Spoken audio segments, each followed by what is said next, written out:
Hola, ¿cómo están? Muy buenos días con todos. Les saluda nuevamente su amigo, psicólogo Fernando García.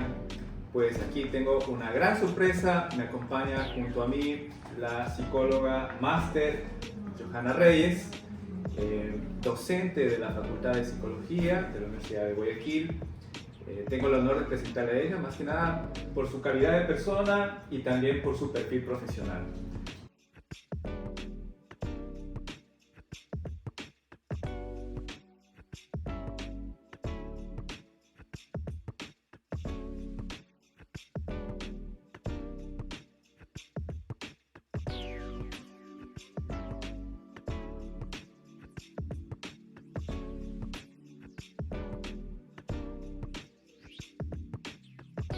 Entonces tiene una gran experiencia en organizaciones, también trabaja mucho los modelos y estructuras de personalidad y gestión de las emociones. Hemos realizado juntos campañas, ¿no? Campañas de valores en las organizaciones donde hemos intervenido, que creo que es un tema que nos viene muy bien en estos tiempos que estamos hablando de mucha turbulencia, violencia. Yo lo llamo psicosis social. ¿Qué opinas tú del término de psicosis social? Estar bien aplicado de acuerdo a todo lo que se está viendo en nuestro contexto en la actualidad. Entonces, pero antes que eso tendremos que también por eso ver otros aspectos como cuáles son aquellos perfiles que son más vulnerables ante este tipo de situaciones. Muy bien, entonces este es nuestro cuarto podcast en lo que vamos a hablar precisamente de la gestión de las emociones en las organizaciones, cómo contener un plan de salud mental en las organizaciones y utilizando herramientas técnicas psicológicas como son los test de personalidad. Vamos a hablar mucho sobre el test de personalidad, el 16PF de Raymond B. Cattell, quien desarrolló esta metodología y es uno de los test más usados a nivel mundial. ¿Por qué es uno de los test más usados? Porque para este tipo de test es importante la normalización en baremos, desviación estándar y alfa de Crobat, que son términos psicoestadísticos, ¿no? Y pues con la experiencia que hemos aplicado en las organizaciones, Johanna, ha dado la mayor validez y se sacan los indicadores de distorsión. Entonces yo creo que este tema le va a interesar mucho a la gente de talento y gestión humana, a la gente que hace talento y cultura, para que fomente cultura en las organizaciones. Y también vamos a hablar acerca de una herramienta, el test de Valanty, que fue desarrollado por el profesor, el doctor Octavio Escobar, quienes tuvimos el honor de recibir su instrucción hace mucho tiempo atrás, y pues él desarrolló esta herramienta. Y bueno, lo interesante de este podcast es que no venimos a hablar solamente de teoría, ¿no? Sino que también de cómo se aplica en las organizaciones.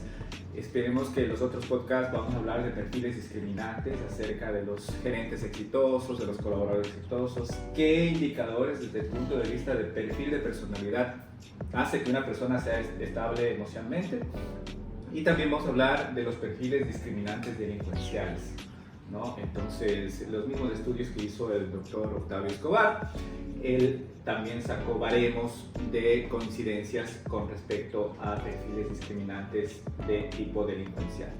Muy bien, entonces hemos visto cuál es el tema que vamos a tratar y vamos a tratar varios temas dentro de la sala, dentro de aquí nuestro público. Ya vamos a interactuar. Me gustaría que nos escriban por favor sus comentarios aquí en el link del podcast para solventar sus dudas y inquietudes. Entonces dentro de la sala tenemos gerentes, administradores y de recursos humanos que nos preguntan acerca de ciertas inquietudes sobre los perfiles de personalidad dentro de las organizaciones y los procesos de selección. Hola, mucho gusto, mi nombre es Valeria. Yo quería hacer una consulta. ¿Cómo manejas? Me gustaría hablar sobre esto, ¿no? Tengo una empresa, hay 24 colaboradores, pero ¿qué pasa con este tipo de test cuando los aplicas en los colaboradores ya existentes? Es decir, personas que ya están enroladas, vinculadas con el negocio, con la empresa como tal. Hay una pregunta que a mí siempre me ha causado un poco de polémica, o sea, yo pienso que las personas tenemos patrones de comportamiento. ¿El patrón de comportamiento es posible cambiarlo o no? A ver, le doy paso a la doctora. Hay ciertos aspectos dentro de los que es rasgos de personalidad que son tan arraigados que no pueden cambiarse. Sin embargo, si existe un plan de carrera que se inserta dentro de las organizaciones, obviamente con los estudios adecuados, aplicando herramientas propicias, entonces se puede de cierta forma orientar a estos colaboradores que no se ajustan mucho a nuestros perfiles deseados, entonces para que puedan tener conductas más deseables dentro de la organización. Esto como una alternativa en el caso de que obviamente tienes ya colaboradores que no los quieres desvincular porque ya saben los procesos, porque ya manejan el negocio como tal, y en este tipo de pruebas seguramente van a salir cosas que no nos benefician, porque antes de que iniciáramos el podcast estábamos hablando sobre lo que era el perfil psicológico de la persona, cómo funciona una persona, y yo tenía la duda de lo que era un psicópata y lo que era un sociópata. Entonces yo siempre he pensado que estas personas que tienen este problema emocional, por así decirlo, psicológico, rayan en función de que hacen cosas sin pensar en las consecuencias, sin pensar en lo que va a provocar este tipo de circunstancias. En los trabajos funciona muchísimo, o sea, los colaboradores cuando tienen un contrato con una empresa, lo primero que piensan es, yo tengo un contrato, igual me van a pagar. O sea, yo hago mi gestión y no pongo mi 100% porque al fin de cuentas, del 70, el 50, el 25%, igual me van a pagar. ¿Ya? Entonces, las empresas comienzan a perder mucho dinero porque tus colaboradores no son productivos y la falta de productividad hace que tú tengas pérdidas dentro de la empresa. ¿Cómo manejar esta situación? Porque muchas de estas personas yo las podría catalogar como sociópatas en todo caso o como psicópatas. Mira que me ha tocado con gente que tengo dentro de la empresa que mezcla mucho sus temas personales. Ya, nosotros somos muy inclusivos y tengo una persona que tiene una condición diferente en género, ¿no? Y mezcla mucho su forma de ser de estas personas. Es mucho más sensible, es mucho como que más delicada, con ellos no puedes tener siempre se tiene que tener un trato como con más tacto, porque ellos son mucho más emocionales, pero mezclan esa situación emocional y esa situación sentimental con el trabajo.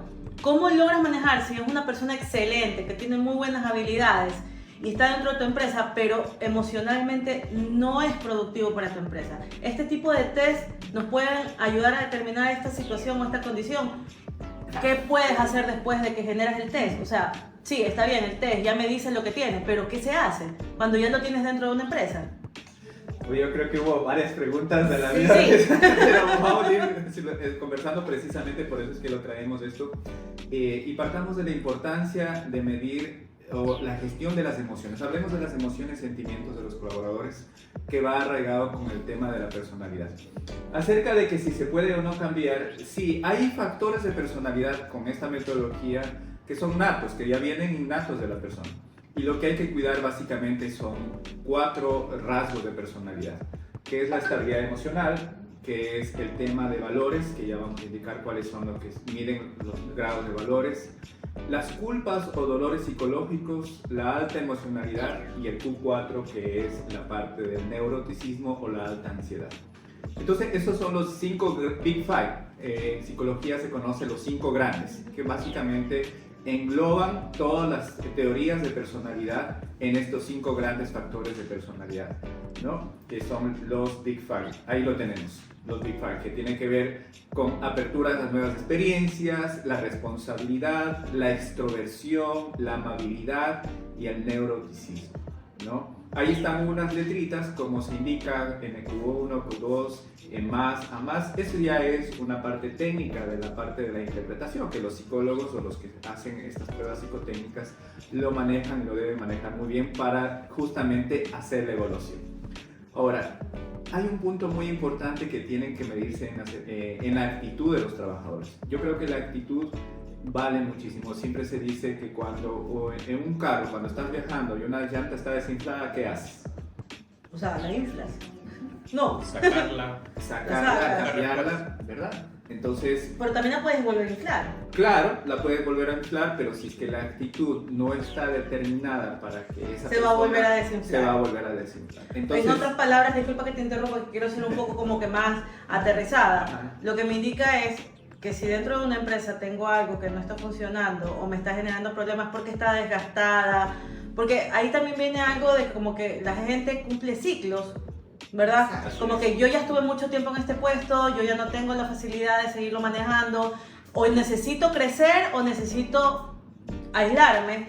para que no te afecte directamente a la empresa. Entonces, lo que se recomienda es simplemente sacarlos, porque no nos está funcionando, o cambiarlos. No recomendamos es la gestión de ese precisamente, porque recordemos que el ser humano es biopsicosocial, esos entornos. Entonces, biológico por su naturaleza fisiológica, innata, hereda genes, hereda ADN, hereda muchos temas, ¿cierto? Desde el punto de vista biológico.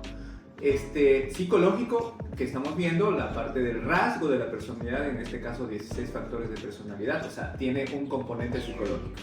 Y la estructura de la personalidad se forma desde cuando uno está en el feto, desde cuando hay la concepción, hasta los 6 años. Ahí se basan básicamente las bases de personalidad. Por eso que es muy importante que le decimos a nuestros hijos de 1, 2, 3 años en motivar su autoestima en ese sentido.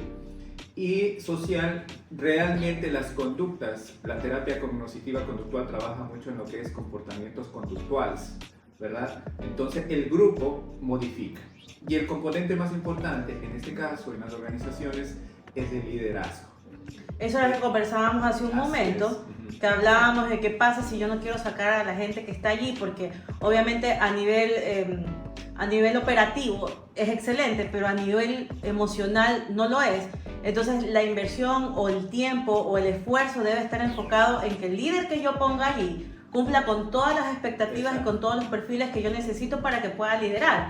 Pero ¿qué pasa? Y aquí viene una pregunta importante. Yo puedo poner un líder, puedo poner una persona que cumpla con esas expectativas, pero si el equipo, aún así con un líder, estas personas que quedan bajo la supervisión del líder, no cambian su forma de trabajar, entonces definitivamente tienen que ser desvinculadas. Correcto, porque ya le va a dar paso a la doctora. Porque en mi experiencia, bueno, ya llevo casi 30 años en organizaciones y he trabajado en empresas grandes, multinacionales y nacionales.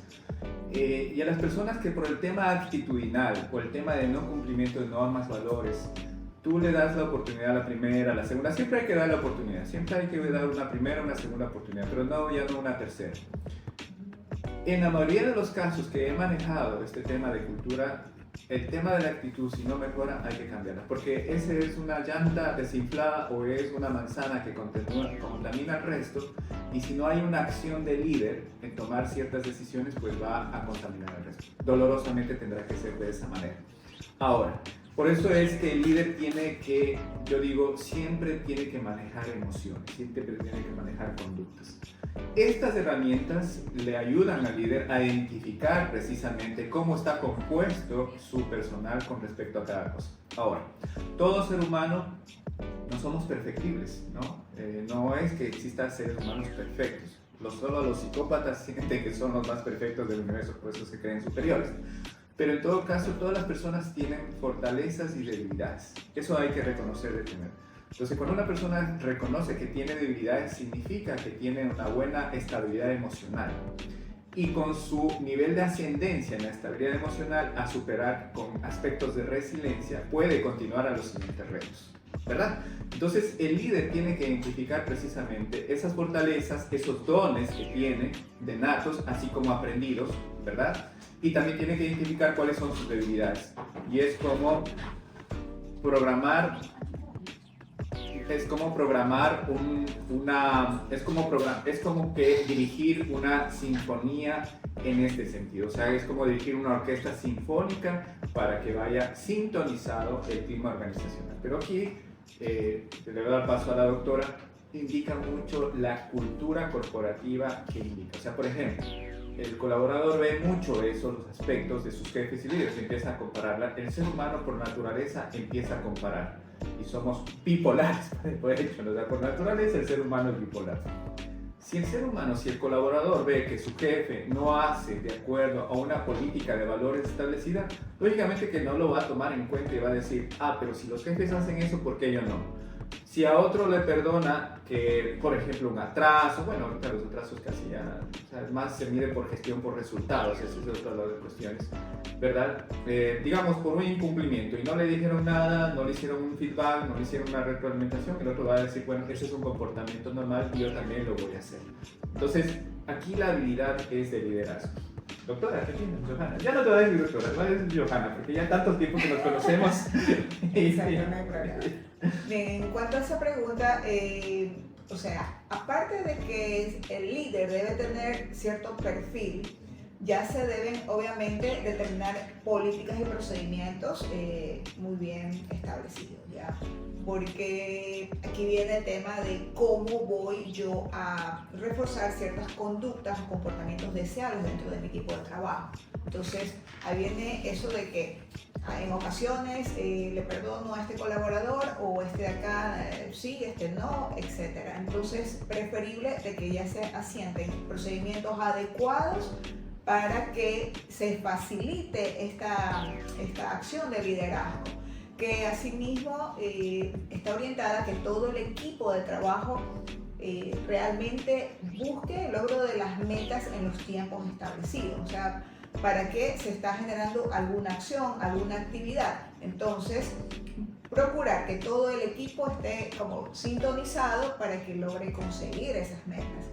Ahora, si es que uno de los trabajadores, uno de los colaboradores, no tiene esa capacidad de mantener, de controlar sus emociones, entonces podría aquí aplicarse algunas técnicas de control emocional. ¿Cómo manejo mi estrés? Ya saber que yo soy propenso, soy vulnerable a este tipo de situaciones, que actúo de manera inadecuada, que respondo de manera inadecuada, de pronto hasta tengo una tendencia hacia la agresión. Entonces todo esto, si el sujeto ya está consciente de todos estos comportamientos, de lo que es posible realizar en un momento de estrés extremo, entonces ayudarle a este colaborador para que aprenda este tipo de técnicas y las pueda manejar, se pueda controlar emocionalmente y no incurra obviamente en situaciones mayores que lamentablemente a medida que mayor es la gravedad de la situación va a llevar a su despido inmediato, ¿no? Entonces todas estas herramientas hay que darlas a los colaboradores, aparte de que deben estar obviamente dentro de lo que es el plan que decía de que es de las competencias, el plan de desarrollo. Entonces nosotros lo que tenemos que hacer dentro de las organizaciones es ya definir cuáles son estos perfiles, que si no los tienen nuestros trabajadores, entonces igual lo podemos ya levantar con estas herramientas con las que estamos trabajando, por ejemplo el 16PF, que es muy adecuado para este tipo de uso, y una vez que yo ya tenga estas habilidades definidas en los colaboradores, saber cuáles son estas fortalezas y asimismo estas debilidades. Entonces en estas debilidades es lo que tenemos como que enfocarnos para que quizás hasta se conviertan en fortalezas. Si tengo esta actitud, entonces ante qué circunstancias de pronto pudiera ser beneficioso y lo convierto en fortaleza a la larga. Entonces siempre se trata de que aprovechar todo el talento que tienen nuestros colaboradores en lo posible. Y obviamente, como ya se dijo, si ya llegué a un tope y de pronto no es mi interés el controlar emocionalmente, no es mi interés mejorar, yo qué sé, mi aspecto de liderazgo, cuando tengo que hacerlo, entonces quizás son otros bríos que necesitarían las personas para poder lograr este desarrollo integral, ¿no? Para que puedan fortalecer sus habilidades. Mira qué interesante, y todo cae nuevamente en la parte de la modificación conductual, que es decir, la cultura empresarial con su misión, visión, valores y propósito de la organización, en el cual todos deberíamos seguirnos bajo esa cultura. Entonces, lo que hay que preguntar en las organizaciones, creo yo, es un diagnóstico de su cultura empresarial y hasta dónde está dirigido con base a las tendencias. Oye, yo quería también hacer una reflexión acerca del liderazgo. El liderazgo no es que está participando en un concurso de Misses, como un concurso de Mister, ¿no? Para caerle bien a todas las personas. El liderazgo debe tomar ciertas decisiones que no les guste a todos, pero por el bien de la organización, por el bien del equipo, debe tomar ciertas decisiones, aunque dolorosas que sean, y especialmente con aquellos actos que no van de acuerdo con la política. Por ejemplo, el liderazgo, ¿te acuerdas que te comenté un caso de un gerente comercial que era muy bueno en las ventas, ¿verdad? Llegaba a los presupuestos de ventas que la organización pedía, que era una persona que rendía muchísimo, pero tenía denuncias sobre acoso. Entonces, ¿cuál es la decisión ahí? ¿Qué hace el gerente, el CEO o la persona que es responsable de la organización? Prioriza los resultados de ventas, que lógicamente toda empresa debe cumplirlo, pues por eso existe pues un tema de inversión social, o prioriza la política y los valores. Entonces, esa es una parte de las disyuntivas, ¿no? Una parte de las disyuntivas en el cual a dónde debe ir la decisión. Si despedir al gerente que acosa, porque es un tema, aparte que es un tema penal y es un tema regulatorio, pero sabemos que este tema del acoso no se denuncia porque precisamente miedo a ser despedido, entonces las víctimas. Pero esta persona recibía ya no uno, sino varios casos de denuncias de acosos demostradas. No voy a decir ni la empresa ni nada. Finalmente, ¿qué es lo que pasó? Decidieron sacar a la persona que denunciaba y mantener al gerente comercial. Lamentablemente, Entonces, sí, son situaciones que están dando demasiado. Entonces, al hablar de cultura empresarial, debemos también ser, porque es fácil determinar con un dedo que tal trabajador puede ser que no funcione por su actitud, pero el trabajador también hace su evaluación internamente, a veces lo comenta o se le escapa a comentar, esos son los chismes de pasillo, los chismes de cafetería, que los jefes pasó aquí, ya estaba cocinado, pero ellos también observan los demás comportamientos, porque a la gente pues le gusta compararse. En estas semanas estaba viendo una película que liberaron de HBO en Netflix, y traigo a la reflexión el tema de liderazgo, Hermanos de Trinchera, muy buena, véanse. Sí, y habla, ahí hay un teniente, como un oficial, ¿verdad? Que lidera, pues, precisamente después de, estos son de los paracaidistas, ¿no? De la brigada aérea, transportistas, y cayeron atrás de las líneas enemigas. Y todos tenían las habilidades de disparar, unos malos, unos buenos y todo eso, pero ¿qué es lo que sacó yo de conclusión de esta película que estaba viendo, esta serie? Que todo, incluso fue nominada a las Emmy. Es el liderazgo de la persona que lleva hacia adelante. ¿Qué es lo que hacía esta persona?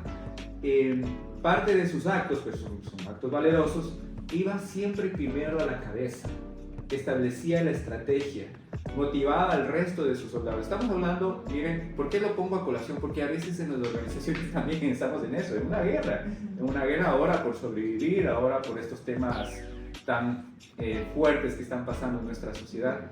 Pero esta persona vivía ahí junto con ellos en el frío, en las trincheras, pasaba las mismas situaciones, los mismos malestares, se enfermaba, y estamos hablando de una guerra que le disparaban y todo lo demás, ¿no es cierto? Entonces, pero él lideraba el avance de su brigada ACE, ahorita me acuerdo, la brigada ACE, de que, pero eso es el liderazgo. Entonces, a veces algunos jefes pensamos que tenemos un atril, o pensamos que tenemos algo adicional en el cual no se quiere mojar las manos, no se quieren enlodar con el resto de la gente. Y yo los traigo a colación porque de eso depende. Entonces, así una persona que no sea motivada, como parte de la pregunta, no esté motivada, debemos preguntarnos por qué. ¿No? Debemos siempre preguntarnos por qué no está motivada, por qué su baja de actitud. Siempre debemos preguntar. Pero también podría ser un aspecto de liderazgo en ese sentido, ¿no es cierto? Como les estoy diciendo de este tema, de este liderazgo. Tú sabes que fui militar por casi 14 años. Yo admiraba a los líderes militares, en este caso oficiales o sargentos, que corrían con nosotros, o que hacían los ejercicios con nosotros y demostraban ellos qué es lo que uno tenía que hacer para uno estar atrás. Entonces, sigo insistiendo acerca del aspecto del liderazgo en este sentido, ¿ya? ¿Qué opinas? En efecto, los mejores casos de líderes son aquellos que están muy integrados con cada uno de sus miembros, con su equipo, y todo está orientado siempre hacia la finalidad para el que está creado ese grupo.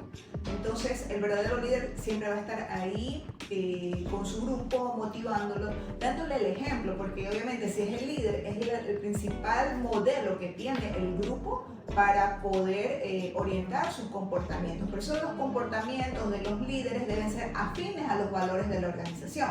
Si mis valores, en mi filosofía corporativa, yo tengo valores que van antagónicos a lo que hacen mis líderes, como estábamos retomando el tema de los valores de ciertas conductas impropias que caerían dentro de lo que es riesgos psicosociales, entonces esto se vendría afectado obviamente después en el manejo del mismo grupo, y no da esa transparencia y esa veracidad que necesitan ver cada uno de los miembros en sus líderes reflejados. Entonces, siempre los líderes, por eso incluso ahora se han tomado ciertos perfiles que serían los más adecuados para que los líderes puedan, como quien dice, guiarse. Porque no toda la población tiene esa actitud para el liderazgo. O sea, incluso de acuerdo a los últimos estudios, es un gen que tiene el verdadero líder que puede desarrollarse o así mismo como bloquearse. Entonces, si damos desde temprana edad y en el desarrollo evolutivo del sujeto ciertos aspectos que le contribuyan a fortalecer ese liderazgo, entonces tendremos a futuro un verdadero líder. Como repito, bueno, se hicieron estos estudios desde mayo, Héctor Mayo, se dieron estos estudios para confirmar cuáles eran los rasgos destacados de los líderes. Entonces, a partir de ello, pues comenzaron a hacerse escuelas de formación de líderes, que es algunos de los lineamientos que se mantienen hasta la actualidad. Perfecto, excelente. Bueno, amigos, no se olviden de ponernos sus comentarios en nuestro enlace, en nuestras redes. Estamos publicando este podcast que ustedes ven que es muy interesante, al menos en nuestro medio, en nuestras redes sociales. Síganos en las cuentas de Instagram, síganos en las cuentas de Facebook. También vamos a subir a TikTok, nos vamos a hacer tiktokeros ahora con la tendencia de los millennials y centennials.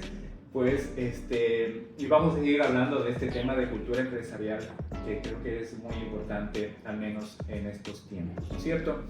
Yo quisiera seguir profundizando un poquito el modelo de los Big Five, ¿no? Ustedes ven, estos temas, no les voy a explicar tanta cuestión, ¿no? Pero la cultura empresarial, ya yendo un poquito más a la práctica, es, como tú bien dices, aterrizar las competencias que tiene la organización frente a un modelo. Puede ser 16PF, puede ser cualquiera, pero eso sí, por favor, los que realicen sean personas calificadas, porque bueno, he visto pues que hay trabajos que realmente no tengo nada que opinar, pero deben ser personas que manejen este tipo de aspectos, porque cuando tú topas aspectos de personalidad, conductas y comportamientos en las organizaciones, es como que levantaras la olla de grillos, ¿no?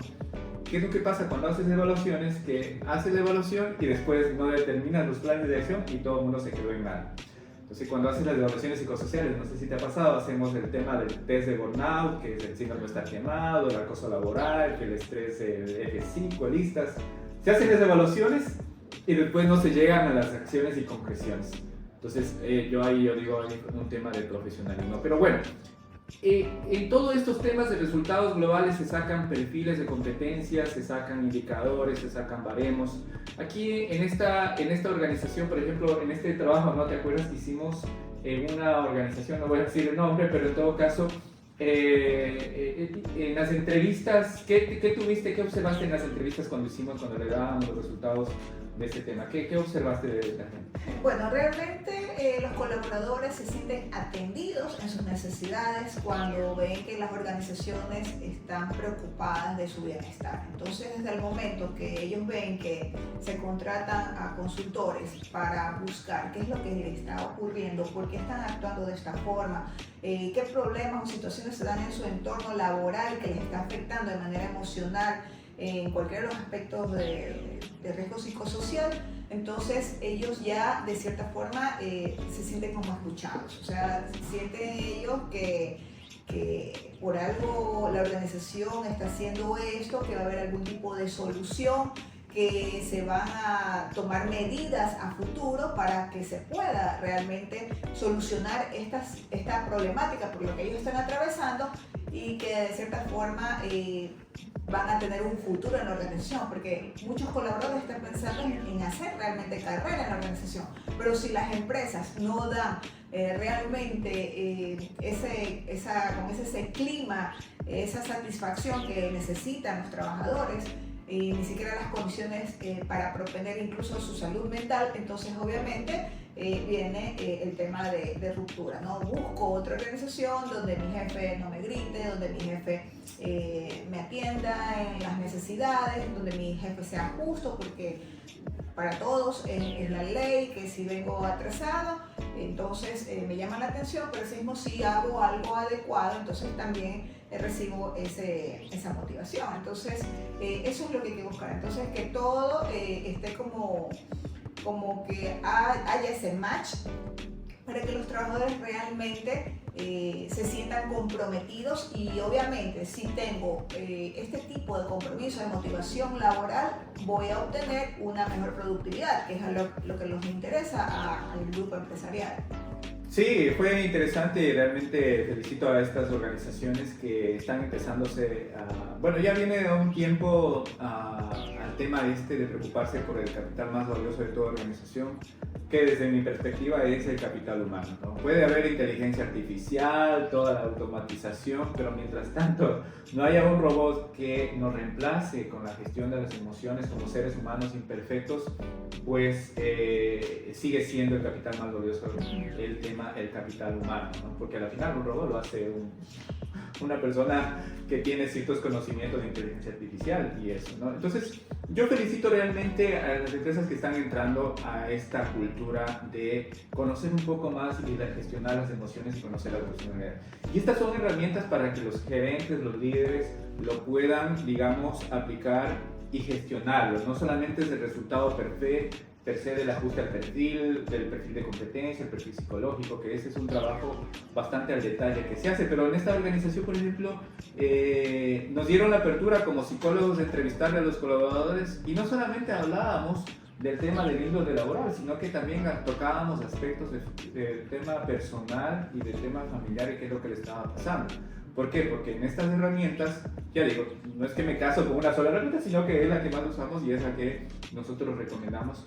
Identificamos que la persona tenga trastornos de una baja estabilidad emocional, un tema de alta culpabilidad, de alta emocionalidad. Empezábamos a hacer preguntas y en este caso, pues, el mismo hecho de haberlo entrevistado, psicólogos, digamos, externos, que no teníamos conflicto de intereses, o sea, con la organización, se abrían, se aperturaban y de alguna forma se liberaban. Es un proceso terapéutico que se llama catarsis, ¿no es cierto? Y también identificamos ciertos trastornos, ¿verdad?, de personalidad como la culpa, la ansiedad, el coraje, la tristeza, el dolor. Y eso, por ejemplo, a eso lo que yo menciono, la parte de la gestión de estas emociones. ¿Qué puede hacer la organización con respecto a eso? ¿Qué opinas, Johanna, sobre eso? ¿Qué tú piensas que las organizaciones pueden hacer? No es que se van a convertir en consultorios psicológicos, ¿no? Claro. Pero, a ver, ya al menos a nivel generacional, los centenarios y millennials toman mucha importancia sobre estos aspectos, ¿no? Inclusive el tema de la biodiversidad y el tema de la equidad de género. Así es. Algo que te quería rescatar a medida que ibas hablando, recordaba que incluso muchos de los entrevistados se admiraban cuando se les daba el diagnóstico de su personalidad. Ah, sí, porque era como que habíamos acertado, y hasta una de las colaboradoras así dijo, expresamente, textualmente: pero así soy yo, sí, es verdad, pero ¿cómo ustedes pueden lograr describirme si no me conocen? ¿Ya? Entonces, a ese punto, ¿por qué? Porque estas herramientas realmente han sido estudiadas, tienen su historial, fueron aplicadas por algún tiempo, pero a medida que se han realizado más estudios, entonces están como mucho más perfeccionadas para poderlas aplicar ahora, en el hoy en día, y esta muestra es con lo que expresan los mismos colaboradores. Entonces es como que se atina realmente a quiénes son, cuáles son sus perfiles, y por lo tanto así podremos definir de manera mucho más precisa sus fortalezas y debilidades. No lo vamos a hacer al 100%, pero ya sabemos que es una tendencia de personalidad. Bueno, entonces, esta es la importancia de poder identificar. Ahora, no nos vamos a convertir en consultores psicológicos, sino que en esta experiencia práctica que lo hemos trasladado acá a esta organización, recomendábamos que las personas que realmente tenían ya ciertos trastornos de ansiedad, depresión, culpa, pues sean atendidos por los sistemas de salud mental como tal, ¿no? Y qué bueno sería que una organización tenga convenios, consultorios o empresas que den ese soporte emocional. Porque, a ver, los problemas pasan todos los días, un duelo. En el COVID, por ejemplo, ahora hay una epidemia de la salud mental como tal, ¿no? También. en el tema ahorita que estamos viviendo del acoso o de la violencia, yo lo llamo psicosocial, sería un tema grande de describir, invitar inclusive a más expertos sobre estos temas. Pero esta es parte de esta herramienta. Alguien de nuestros aquí presentes en la sala nos pregunta cómo identificar el liderazgo. Y yo voy a, digamos, a oponerme un poquito a lo que me dijo mi compañera, que a veces el liderazgo es innato. Sí, es verdad, es innato. Pero también hay un liderazgo aprendido. Y lo tomo a forma personal. Ya, porque de pequeño no tenía yo esos rasgos y habilidades de ser líder, ¿verdad? Tenía unos problemas, inclusive un poco de trastornos de aprendizaje. Entonces nadie en la vida, y el mismo doctor me determinó, me acuerdo que un doctor que mi mamá me llevó de pequeño, me acuerdo lo que dijo el doctor, que yo me tenía que dedicar a actividades manuales, mecánicas y de operario. Pero algo pasó, lógicamente estuve bajo un proceso terapéutico, un proceso que me ayudó a desarrollar mis habilidades cognitivas. O sea, soy el producto de que la herramienta psicológica sí funciona ya tiempo. Y después hubo un cambio radical en mí, que fui hasta escolta de la escuela, no me dieron la banderada porque perdí un año, para que te enteres, perdí un año de grado, perdí el tercer grado, porque me cambiaron de grado y todo ese tipo de cosas. Entonces, cuando modificaron mi entorno, hicieron una intervención, después empecé a desarrollar habilidades de liderazgo. Fui presidente del colegio estudiantil de un colegio de Quito. O sea, yo creo que por algo votaron por mí. Hice la escuela militar. Tú conoces que tengo la trayectoria en la vida profesional, empresarial, y he llegado, pues, no sin ánimo de decir que tengo van a lograrme y todo eso estoy diciendo. Pero a ver, fui gerente administrativo de un banco, uno de los mayores bancos a nivel nacional, y dirigía grupos humanos. Entonces, de que fui un mal líder o buen líder, eso está a discusión, digamos, porque tengo un temperamento pues que a muchas personas les choca. En todo caso, yo creo que el liderazgo viene de las dos vías, ¿no? La persona que nos preguntó. Del punto de vista de innato, ahora hay líderes que son innatos en sí, pero no lo desarrollan. Y es un don que no lo usan, ¿verdad? Cuando son personas extrovertidas, convincentes, ¿verdad? Son personas que por naturaleza pero escalan socialmente muy rápido y no lo usan, y a veces lo usan para otras cosas, ¿no? Entonces lo usan para otras cosas. Y hay líderes, inclusive introvertidos, flemáticos, hablando de temperamentos, que aprenden habilidades de liderazgo, se entrenan, entran en escuelas de negocios, están permanentemente viendo cuál es el entorno, se adaptan por su capacidad de elasticidad cerebral. Tú sabes que eso sucede a nivel de la adaptación, de la flexibilidad, y se adaptan a ese entorno. Y de alguna forma aprenden lo que para mí es muy importante, y lo que podemos hablar en otro podcast, sobre el tema de la inteligencia emocional que está en la amígdala cerebral, que es básicamente el poder de la empatía. Muy bien, hasta aquí nos dicen que hemos llegado con esta primera sesión, esta sesión de este podcast me pareció súper interesante. De hecho, aquí están algunos jóvenes que parece que se han enganchado. Esperamos ser lo más empáticos a través de la inteligencia emocional, pero estamos dando un mensaje poderoso, estamos dando un mensaje que, al menos desde ese punto de vista, que cuando uno quiere se puede. Se puede, y la habilidad de poder manejar emociones y empatía. Entonces, les pido nuevamente, por favor, escríbanos a nuestras redes, póngan sus comentarios, digan que también debemos mejorar, porque siempre es bueno que nos evalúen. En el próximo podcast vamos a hablar de los perfiles discriminantes, ¿te parece? Para que las personas que manejen equipos humanos sepan qué significa el factor A más, A menos, el factor A más, B menos, y el tema de valores dentro del 16P, que es la herramienta que hemos propuesto acá. Si hay otra herramienta ahí, la conocemos, la hemos dominado, pero creo que nos ha ayudado mucho a identificar, como tú dices, estamos con la bolita mágica ahí, y que nos dice, oye, pero ¿cómo tanto que conocen tu personalidad? No es así, son rasgos de personalidad. No creo que ningún psicólogo hasta ahora haya dicho así es la personalidad del ser humano, porque cada uno somos únicos en el universo. Somos únicos en el universo, y decir que uno puede determinar a una persona, o diagnosticarlo, o conocer cómo es, yo creo que es imposible. Es mucho tema por resolver. Muy bien, gracias. Le agradezco aquí a mi compañera, Gracias. amiga, colega, una gran profesional. Y estamos con ustedes pronto. Gracias. Gracias.